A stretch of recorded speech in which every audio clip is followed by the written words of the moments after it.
शालू की शादी होने वाली थी। लेडीज संगीत के फंक्शन में उसकी बुआ ने चिढ़ाते हुए ऐसी बात कह दी जिससे वहाँ बैठी सभी औरतें जोर जोर से हंसने लगी और शालू शर्मा गई। भाई ठीक ही तो बोला, हमारी भतीजी शालू की तो बढ़िया किस्मत है, एक सास के साथ एक सास फ्री मिल रही है।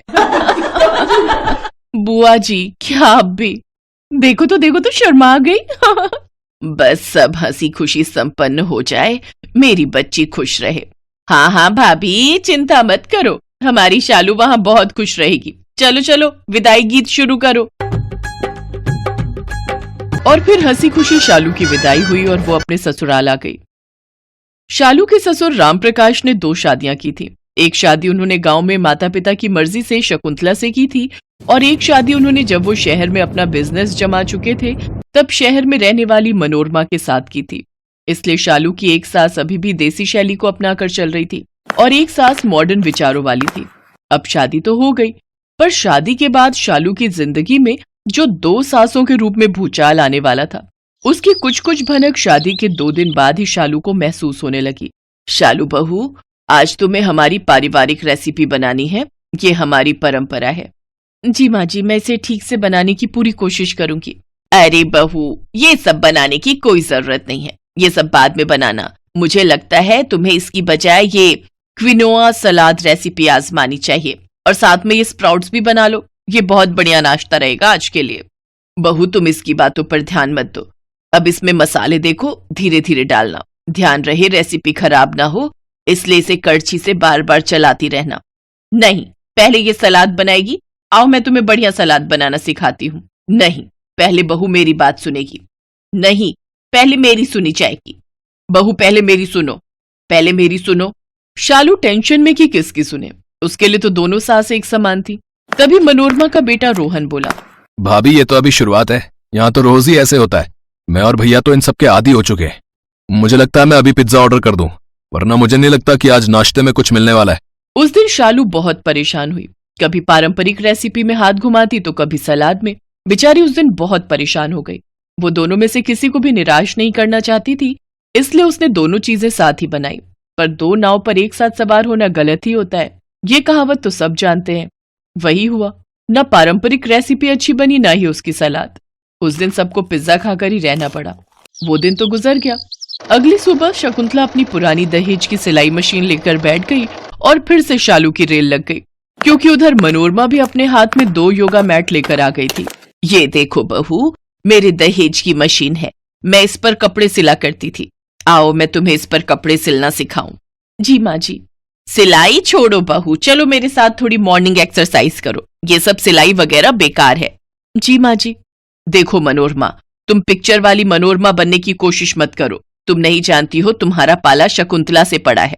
बहू पहले मेरी बात सुनेगी, फिर तो तुम पिक्चर वाली मनोरमा के स्वभाव से वाकिफ हो। जब वो पिक्चर में किसी को नहीं छोड़ती थी तो मैं भी नहीं छोड़ूंगी। पहले बहू मेरी सुनेगी। चलो शालू बहू, हम छत पर चलते हैं, वहां धूप में योगा करेंगे। अरे तो मैं पागल हूं जो स्टोर रूम से अपने दहेज की मशीन लेकर बैठी हूं, मैं भी तो आंगन में धूप सेक रही हूँ। बहू यहाँ बैठकर मेरे से सिलाई सीखेगी, योगा कल करना। नहीं, आज ही होगा योगा, सिलाई तुम कल करना। फिर क्या था, शालू की खींचातानी शुरू हो गई। वो कभी शकुंतला की ओर देखे, कभी मनोरमा की ओर देखे। शालू की गर्दन इधर उधर घूमती ही रही। वो परेशान हो चुकी थी और बहुत ही ज्यादा परेशान कि आखिर वो करे तो क्या करे। शकुंतला और मनोरमा दोनों बहस करती रहीं। शालू कमरे में आकर बैठ गई। क्या हुआ, दोनों की बहस शुरू हो गई होगी। माँ और छोटी माँ दोनों ऐसे ही करती हैं, एक उत्तर है तो एक दक्षिण, हम भी दोनों दिशाओं में फंसे रहते हैं। लगता है अब तुम्हें भी ये सब झेलना पड़ रहा है। हाँ, मैं बहुत परेशान हो गई हूँ, किसकी सुनो किसकी ना सुनो, मैं तो यही सोचती रहती हूँ। क्या करूं मैं राजीव, मुझे कुछ समझ नहीं आ रहा। सब कुछ वक्त पर छोड़ दो, वक्त के साथ सब कुछ ठीक हो जाएगा। पर रोजाना की इन सब परेशानियों का सामना शालू को करना पड़ता था। शालू अपनी दोनों ही सास का बहुत सम्मान करती थी, इसलिए वो दोनों की बात को सुन लेती थी, पर बाद में उसे ही परेशान होना पड़ता था। किसकी पसंद का खाना बनेगा, किसकी पसंद का नहीं बनेगा, किसकी बात पहले सुने किसकी बात बाद में, यही सब रोजाना होता रहता था। दोनों सासों में से कोई भी झुकने को तैयार नहीं था। दोनों ही यही कहती थी कि उनकी बात पहले सुनी जाए। एक दिन तो शालू बहुत ज्यादा दुखी हो गई। तब, शालू बहू, आज के पारिवारिक समारोह के लिए ये साड़ी पहनो, ये तुम पर सुंदर लगेगी। अरे ये कैसी साड़ी दिखा रही हो? छोड़ो बहू, तुम ये ड्रेस पहनो, ये तुम पर बहुत अच्छी लगेगी। ये आजकल के फैशन की ड्रेस है और ये साड़ी तो बहुत पुराने फैशन की है। आजकल ऐसी साड़ियां नहीं चलती हैं। अच्छा, अब तुम आजकल की हो गई तो ये नई ड्रेस दे रही हो? बहू पुरानी रीति रिवाज वाली साड़ी ही पहनेगी। अब जमाना बदल रहा है बहू, आजकल के नए फैशन के कपड़े पहनेगी। ये ड्रेस बहू पर बहुत अच्छी लगेगी, इसलिए अपनी साड़ी को संभाल कर रख दो। ये लो बहू, ये ड्रेस पकड़ो। देखना बहू तुम्हारी बात नहीं मानेगी, वो मेरी दी हुई साड़ी ही पहनेगी। उस समय शालू बिल्कुल चुप थी। उसने एक हाथ में साड़ी पकड़ी, एक हाथ में ड्रेस और कमरे में आ गई। अब क्या करूं? अगर साड़ी नहीं पहनी तो माँ जी नाराज हो जाएंगी और अगर ड्रेस नहीं पहनी तो छोटी माँ नाराज हो जाएंगी। मैं क्या करूं, कुछ समझ नहीं आ रहा। क्यों ना दोनों पहन लो, एक नया चलन शुरू हो जाएगा। तुम्हें यहाँ मजाक सूझ रहा है और मैं दुविधा में हूँ। तुम तो रहने ही दो, तुम मेरी कोई हेल्प नहीं करोगे, मुझे ही कुछ करना होगा। शालू ने ड्रेस पहनकर ऊपर साड़ी लपेट ली और तैयार होकर बाहर आ गई। उसका ऐसा हुलिया देखकर शकुंतला और मनोरमा दोनों हैरान रह गई। ये क्या है बहू, तुमने ये कैसे कपड़े पहने हैं? हाँ बहू, ड्रेस के ऊपर ये साड़ी क्यों लपेट ली? तो और क्या करूं, मैं परेशान हो गई हूँ। न मैं आपको निराश कर सकती हूँ और ना ही माँ जी को। मेरे लिए आप दोनों बराबर हो, मैं आप दोनों का बराबर सम्मान करती हूँ, इसलिए मैंने दोनों के ही दिए हुए कपड़े पहने हैं। मुझे समझ नहीं आ रहा था कि मैं क्या करूं, इसलिए मैंने ऐसा किया। शालू की आंखों में आंसू आ जाते हैं और वो रो पड़ती है। शकुंतला और मनोरमा दोनों को अपनी गलती पर बहुत पछतावा होता है। उन्होंने सचमुच शालू को कितना परेशान कर दिया था। मुझे माफ कर दो बहू, मुझसे बहुत बड़ी भूल हो गई, मैंने तुम्हें नहीं समझा। मुझे भी माफ कर दो बहू, मैंने भी जो किया उसके लिए मैं भी माफी मांगती हूँ। नहीं नहीं, आप दोनों मुझसे माफी मत मांगिए।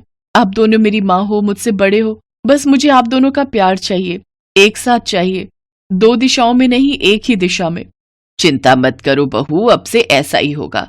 एक काम करो, तुम आज के फंक्शन के लिए मनोरमा की ये ड्रेस पहन लो। नहीं दीदी, आप बड़े हो, आज शालू आपकी दी हुई साड़ी पहनेगी। शालू मेरी ड्रेस कल पहन लेना। नहीं नहीं, आज वो तुम्हारी ड्रेस पहनेगी। नहीं दीदी, आज वो आपकी दी हुई साड़ी पहनेगी। हे भगवान, अब मैं क्या करूं, ये दोनों तो फिर शुरू हो गए। नहीं नहीं, परेशान मत हो बहू, ठीक है, तुम मेरी साड़ी पहन लो। लो छोटी, तुम जीती मैं हारी। वो तो मैं हमेशा ही जीत जाती हूँ। सब लोग खुशी से हंसते हैं। आपसी समझौते से उस दिन वो बात बहुत प्यार से सुलझ जाती है जो शालू चाहती थी, और शालू की ये प्रॉब्लम आपसी समझ से हमेशा के लिए खत्म हो गई।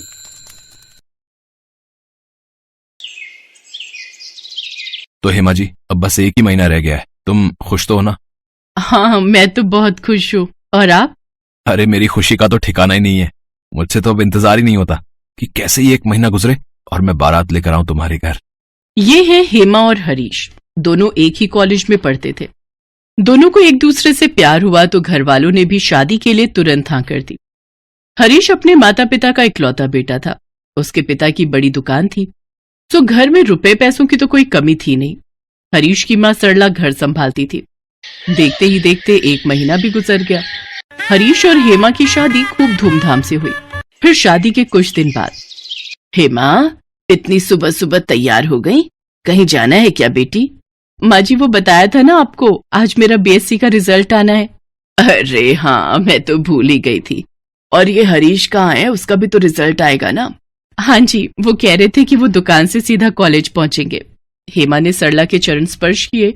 फिर उसी शाम, माँ कहाँ हो माँ, जल्दी बाहर आओ। आ गए तुम दोनों, कैसा रहा तुम लोगों का रिजल्ट? माँ, आपकी बहू ने टॉप किया है।